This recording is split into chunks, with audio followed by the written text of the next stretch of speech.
Welcome to pure price action.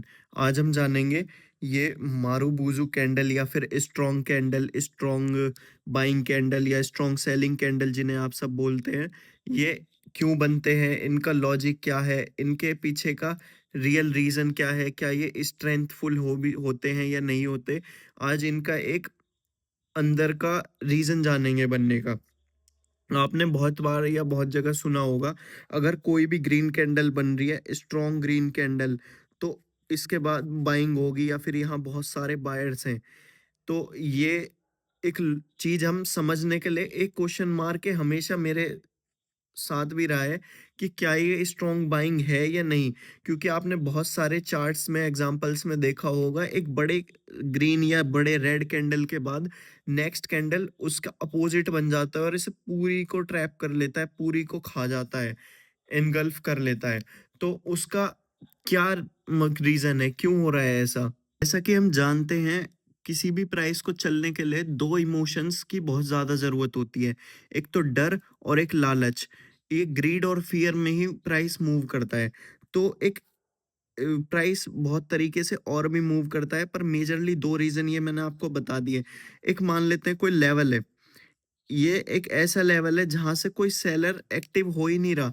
Seller को पसंद ही नहीं है सेल करना, सेलर सो रहे हैं आराम से। तो क्यों कोई यहाँ पे सेलर आया ही नहीं जब, तो बाइंग हो रही है, बाइंग हो रही है, बाइंग हो रही है। तो इस बाइंग का क्या मतलब है? ये स्ट्रेंथफुल बाइंग है, ये खोखली बाइंग है? क्योंकि यहाँ पे जब बायर्स एक्टिव हैं, यहाँ एक्टिव, यहाँ एक्टिव, सारे में बायर्स ही बायर्स आते ही जा रहे हैं। बायर्स को अच्छा खासा प्रॉफिट हो रहा है। ये जो नीचे के बायर्स हैं एक लेवल से बाइंग करे ही जा रहे हैं, बाइंग के ऑर्डर आते ही जा रहे हैं। तो एक प्राइस में लगातार स्ट्रेट मूव देखने को मिला। पर इसका ये मतलब नहीं है कि ये स्ट्रॉन्ग बाइंग है, क्योंकि यहाँ पे सेलर्स तो हैं ही नहीं, सेलर्स तो आए ही नहीं कोई।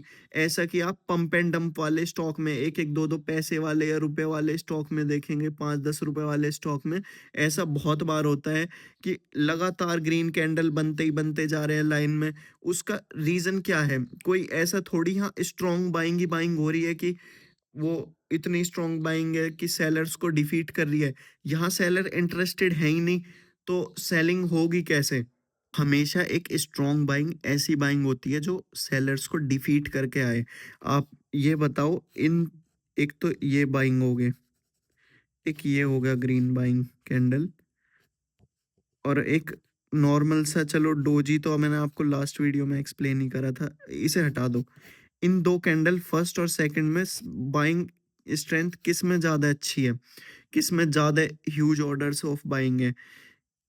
स्ट्रॉन्ग बाइंग हमेशा फर्स्ट कैंडल में है, ना कि सेकंड में। सेकंड में नो डाउट बाइंग है, अच्छी बाइंग है, पर फर्स्ट में पक्की बात है 100% कि यहाँ पे सेलर्स डिफीट हुए हैं, सेलर्स हार गए, सेलर्स ने यहाँ ट्राई करा और ये हार गए। इस वजह से ये जो सेलर्स को हरा के बाइंग हुई है, वो एक स्ट्रॉन्ग बाइंग कहलाती है। एक सबसे बड़ा बहुत इंपॉर्टेंट एग्जांपल मैं आपको बता रहा हूँ। मान लो एक ये लेवल है 100 रुपए का, ठीक है? मैंने यहाँ अपने 100 रुपए के लेवल प्राइस पे अपने 10 मिलियन शेयर्स मैंने यहाँ बाइंग के लिए लगा दिए, ठीक है? अब यहाँ बाइंग हो गई, या चलो बाइंग का छोड़, सेलिंग के उसमें नहीं, बाइंग के परस्पेक्टिव में बताता हूँ। एक लेवल मान लो ये 100 रुपए का लेवल है सीधा, और मैंने यहाँ से सेल करा हुआ है, ठीक है? यहाँ मेरे अच्छे से समझने के लिए मान लो मैंने यहाँ पे 1 लाख शेयर्स शॉर्ट करे हैं इस लेवल पे। अब यहाँ मेरी 1 लाख की 1 लाख की पोजीशन शॉर्ट पे है। अच्छी खासे यहाँ मेरे ऑर्डर पड़े हुए हैं, ये मेरा एक लेवल हो गया, ठीक है? तो अगर कोई बायर यहाँ से इतना इंटरेस्टेड हो गया, किसी ने मेरे 1 लाख के 1 लाख ऑर्डर फुलफिल कर लिए और प्राइस को ऊपर ले आया, अब यहाँ मेरी फटनी शुरू हो जाएगी। जब प्राइस 50% के ऊपर आएगा, मेरी फटनी शुरू हो जाएगी, क्योंकि यहाँ मेरे जो अच्छा खासा प्रॉफिट चल रहा होगा, वो एक तो वाइप आउट हो गया आधे से ज़्यादा। और जब ये धीरे-धीरे ऊपर आता रहेगा, तो पक्की बात है जो मेरे पास पैसा बचा हुआ है, या तो मैं सोचूँगा एक बार दोबारा लगा और इसे दोबारा से प्राइस को नीचे लेके आ, और या फिर तू जल्दी से जल्दी अपने प्राइस पे निकल, क्योंकि मेरी एक अच्छी खासी क्वांटिटी एक लेवल पे पड़ी हुई है। तो क्या होगा, मैं सोच लूँगा जैसे ही ये इस लेवल को क्रॉस करेगा मैं एग्ज़िट मारूँगा। अब मैंने यहाँ पे क्या कर रखे हैं अपने 1 लाख सेलिंग के ऑर्डर है मेरे यहाँ पे, ठीक है? इस जगह। तो अब मुझे 1 लाख एग्ज़िट मारने हैं सेलिंग के ऑर्डर, तो मैं कैसे एग्ज़िट मारूँगा? अब मैं यहाँ 1 लाख ही बाइंग के ऑर्डर लगाऊँगा। तो ज़रूरी नहीं है ये बाइंग जो आ रही है ये स्ट्रेंथफुल बाइंग है, ठीक है? क्योंकि ये मेरे एग्ज़िट ऑर्डर की भी बाइंग है। आधे यहाँ 1 लाख क्वांटिटी मेरे एग्ज़िट ऑर्डर की भी पड़ी है, ये हमेशा याद रखो। ज़रूरी नहीं है कि कोई बाइंग अगर हो रही है, तो वो स्ट्रेंथ में हो रही है। ये जो यहाँ एग्ज़िट कैंडल बनेगा बहुत बड़ा, ये मेरी क्वांटिटी की वज़ह से भी बनेगा। ये खोखली बाइंग है जो कि मेरी एग्ज़िट पोज़ीशन के लिए हुई है। पर इसी बाइंग को हम मोमेंटम बाइंग बोलते हैं। मोमेंटम बाइंग आपने सुना हो, जो मोमेंट में बाइंग करो फास्ट मूव आएगा।